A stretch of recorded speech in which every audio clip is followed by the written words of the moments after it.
معاف کیجیے گا کہ ہم یہ سوچ رہے تھے کہ یہ اپنا پروگرام 9 بجے صحیح شروع کر دیں گے، لیکن پھر کئی لوگوں نے یہ کہا کہ نہیں، اس سے ہماری روایات خراب ہو جائیں گی، کم از کم 5 منٹ تو دیر کیجیے، تو اس لیے 5 منٹ دیر سے شروع کر رہے ہیں۔ میرا نام ہے عبداللہ جعفری، اور آج شام کی محفل کا میں ذرا سے آپ کو بتا دوں کہ کیا سلسلہ ہے۔ میرے بزرگ اور میرے چچا علی سردار جعفری صاحب کو ہارورڈ یونیورسٹی نے دعوت دی تھی ایک ایسا انعام دینے کے لیے جو کہ اس سے پہلے نیلسن منڈیلا کو، یاسر عرفات اور ای ایم فاسٹر جیسی شخصیات کو دیا گیا۔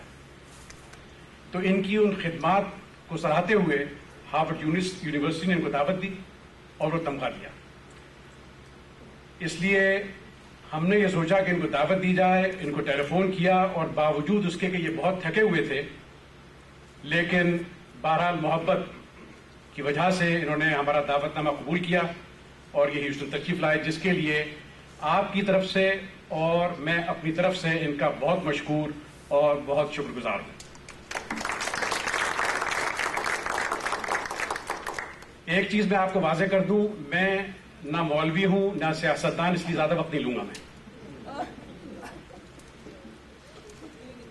آج کے کچھ پروگرام اس طرح کے ہوں گے کہ جاوید زیدی صاحب ہمارے علی سردار جعفری صاحب کے متعلق کچھ کہیں گے، عشرت آفرین ان کو منظوم عقیدت پیش کریں گی، ہمارے عبدالقدیر خان صاحب کچھ لکھ کے لے کے آئے ہیں وہ پیش کریں گے، اور ہماری خوش قسمتی یہ ہے کہ سریا آپا بھی یہاں موجود ہیں، اس لیے سریا آپا سے یہ کہا جائے گا کہ وہ بھی آج کچھ کریں، لیکن چونکہ بات رشتہ داری کی، آج مجھے موقع ملا ہے بولنے کا، تو چند اعلانات سن لیجئے کہ 2 کتابیں ہیں۔ ایک ہمارے چچا کی ہے، مائی جرنی، بہت سے لوگ پوچھ رہے ہیں وہ کتاب یہاں موجود نہیں ہے، تو ہم نے ایک آرڈر فارم یہاں رکھا ہے، تو جن صاحبان کو یا صاحبہ کو وہ چاہیے وہ آرڈر فارم یہاں بھر دیں، اور وہ کتاب انشاءاللہ ہم فوراً منگوائیں گے، بلکہ وہ کتاب ایسے آئے گی کہ ہم چچا سے یہ درخواست کریں گے کہ اس کو اپنے ذاتی دستخط کر کے بھیجیں۔ کتاب کا نام ہے مائی جرنی۔ دوسری کتاب، یہ تو ہمارے چچا کی کتاب ہے، دوسری کتاب ہے دیوان غالب، اور اگر آپ یہ پوچھیں گے کس نے لکھی تو میں نے نہیں لکھی۔ دیوان غالب بھی یہ ہندی اور اردو میں چھاپی گئی ہے انتہائی عمدہ طریقے سے، تو اس کے بھی ہم آرڈرز لیں گے، اور جن صاحبان کو یہ کتاب چاہیے ہو وہ آرڈر فارم بھر دیں اور یہ کتاب انشاءاللہ آپ تک پہنچ جائے گی۔ اس کے علاوہ ایک اعلان اور یہ ہے کہ سیما سہگل نے انتہائی عمدہ آواز میں چچا کی کچھ نظمیں گائی ہیں، اور ہمارا ارادہ یہ ہے کہ نومبر اسی سال میں ان کو یہاں دعوت دی جائے اور ایک انتہائی شاندار شام سیما سہگل اور علی سردار جعفری صاحب کے ساتھ باقاعدہ منائی جائے۔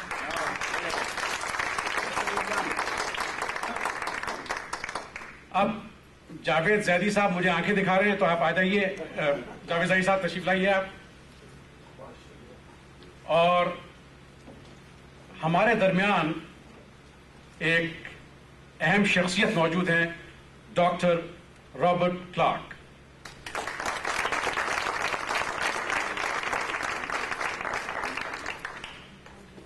اور ڈاکٹر رابرٹ کلارک کا تعارف باقاعدہ جاوید زیدی کروائیں گے، لیکن اس تعارف سے پہلے میں درخواست کروں گا علی سردار جعفری صاحب سے کہ وہ اسٹیج پہ تشریف لائیں۔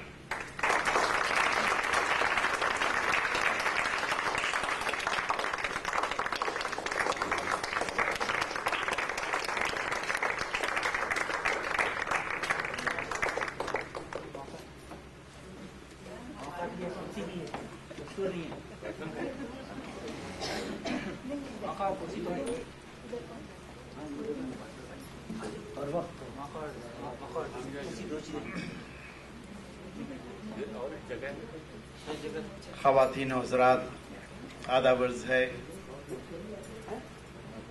آج کی شام اہل ہیوسٹن کے لیے ایک بڑی یادگار سی شام بنتی جا رہی ہے. سب سے پہلے تو میں عبداللہ جعفری صاحب کا بہت متشکر ہوں کہ انہوں نے اس شام کا اہتمام کیا اور ہم ایسے لوگوں کو بھی بلایا یہاں. لیکن وہ جیسا کہ شعر ہے مجروح کا کہ میں اکیلا ہی چلا تھا جانب منزل مگر لوگ ساتھ آتے گئے اور کارواں بنتا گیا. تو اس شام کے سلسلے میں بھی کچھ اسی طریقے سے ہوا ہے کہ ہم نے یہ سوچا کہ یہ عشرت اور پرویز چونکہ شہر ہیوسٹن میں رہتے ہیں، ہماری خوش نصیبی ہے کہ جعفری صاحب اس طرف بھی آ گئے اور بہت منت سماجت کے بعد ہم لوگ اس منزل میں ہیں کہ آج ان کے ساتھ یہاں بیٹھے ہوئے ہیں. ایک دفعہ میں پھر عبداللہ جعفری صاحب کا، عشرت آفرین صاحبہ کا اور پرویز جعفری صاحب کا بہت شکریہ ادا کرتا ہوں. کہیں شاید میں نے ایک چھوٹی سی تقریر لکھی تھی اور مجھے پطرس بخاری کا مضمون یاد آ رہا ہے، لیکن وقت کم ہے تو میں وہ تقریر چھوٹی سی ہے، اگر آپ اجازت دیں تو میں آپ کی نظر کرتا ہوں. تھوڑی سی ہوٹنگ بھی اچھی لگتی ہے. خواتین و حضرات، اہل ذوق ہیوسٹن کی خوش نصیبی کہیے کہ جناب علی سردار جعفری پرویز و عشرت سے ملنے ہارورڈ یونیورسٹی باسٹن سے ہیوسٹن آ نکلے. عبداللہ جعفری صاحب اور بزم انیس کے ساتھیوں کے تعاون سے ہم اس یادگار لمحے تک پہنچے کہ ہم دنیا اردو ادب کی اس لیونگ لیجنڈ کو آپ کے سامنے پیش کر سکیں. بہت سی دشواریاں بھی تھیں، خصوصاً موسم غم کے تقاضے، لیکن بہرحال ہم نے اس تاریخی لمحے کو ہیوسٹن کے اہل ذوق خواتین و حضرات کے لیے کیپچر کر لیا ہے.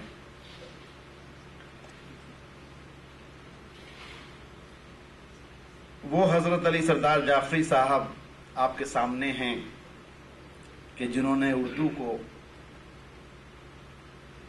بدری پرشاد کے مدرسہ جو کہ بلرام پور میں تھا وہاں سے ہارورڈ یونیورسٹی باسٹن تک پہنچا دیا.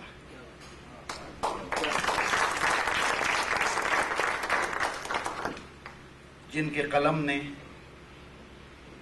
ترقی پسند تحریک کے مارکے سر کیے ہیں، جن کی بغاوت نے ہم ایسے طالب علم اردو ادب کو بیعت فاسق نہ کرنے کا حوصلہ دیا.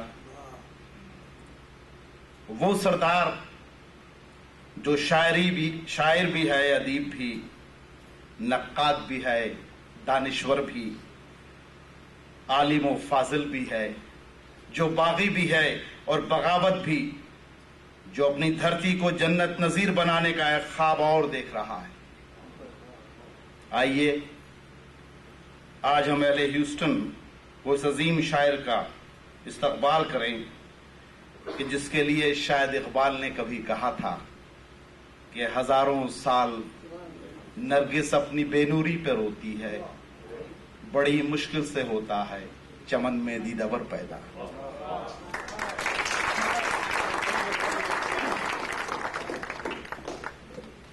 میں نے جعفری صاحب کی سالگرہ پہ کچھ اشعار کہے تھے جو میں پیش کرنا چاہتا ہوں، چونکہ میزبان کا ایک فرض یہ بھی بنتا ہے کہ جب تک لوگ آ کے محفل میں بیٹھ جائیں they get situated as they say in English تو اس وقت کو پورا کرنے کے لیے میں آپ کی سما خراشی کروں گا، اگر وہ مجھے مل جائے، تھا تو یہیں کہیں.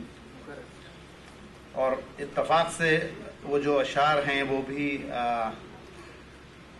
جناب علی سردار جعفری صاحب کی ایک بہت مشہور غزل جو گائی بھی گئی ہے اور بہت پڑھی بھی گئی ہے اور بہت لکھی بھی گئی ہے، اسی زمین میں میں نے کچھ ایک کوشش کی ہے. دیکھیے شاید مل جائے گی، میرے خیال سے مل چکی ہے، اگر آپ اجازت دیں تو میں پیش کروں. اور وہ صاحب جو ہوٹ کرنا چاہ رہے تھے، اس وقت ان کے لیے موقع ہے کہ وہ داد بھی دے سکتے کہ کوئے قاتل میں بھی ایک جرت اظہار کا رنگ. کوئے قاتل میں بھی ایک جرت اظہار کا رنگ. تو نے بدلا نہ کبھی حق کے پرستار کا رنگ. کوئے قاتل میں بھی ایک جرت اظہار کا رنگ. تو نے بدلا نہ کبھی حق کے پرستار کا رنگ. ہو ترقی کا، مساوات کا یا پیار کا رنگ. ہو ترقی کا، مساوات کا یا پیار کا رنگ. اپنے اشعار میں تو بھر گیا افکار کا رنگ. اپنے اشعار میں تو بھر گیا افکار کا رنگ. اور میں شعر پیش کر رہا ہوں کہ فیض کا، جوش کا، اقبال کے اشعار کا رنگ. فیض کا، جوش کا، اقبال کے اشعار کا رنگ. سب میں اور سب سے جدا ہے علی سردار کا رنگ. میں نے بڑی لبرٹی لی ہے ان کے سامنے شعر پڑھنا، میرے لیے بڑی ہمت کا کام ہے. شاید یہ آپ سمجھ سکیں کہ فیض کا، جوش کا، اقبال کے اشعار کا رنگ. سب میں اور سب سے جدا ہے علی سردار کا رنگ. اور ایک شعر ہے کہ حلقے تنگ نظر میں ہے یوں دلدار کا رنگ. حلقے تنگ نظر میں ہے یوں دلدار کا رنگ. جیسے ہو شام ہی سے صبح کے آثار کا رنگ. اور آخری شعر ہے، اور یہ حقیقت بھی ہے کسی حد تک، کہ تیرے اجداد کا اور کچھ تیرے افکار کا رنگ. گویا پہچان ہے زیدی میری سردار کا رنگ. بہت شکریہ خواتین و حضرات استماع خراشی کا.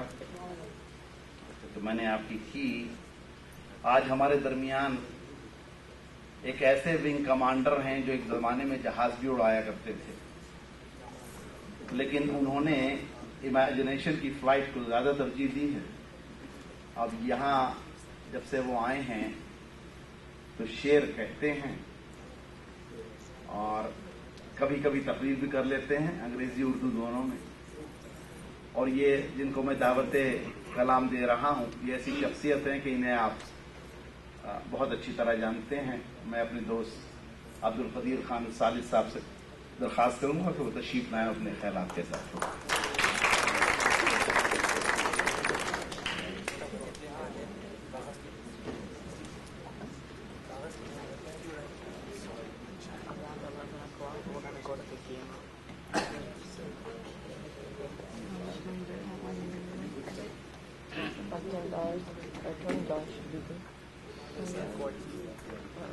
معزز خواتین و حضرات، السلام علیکم.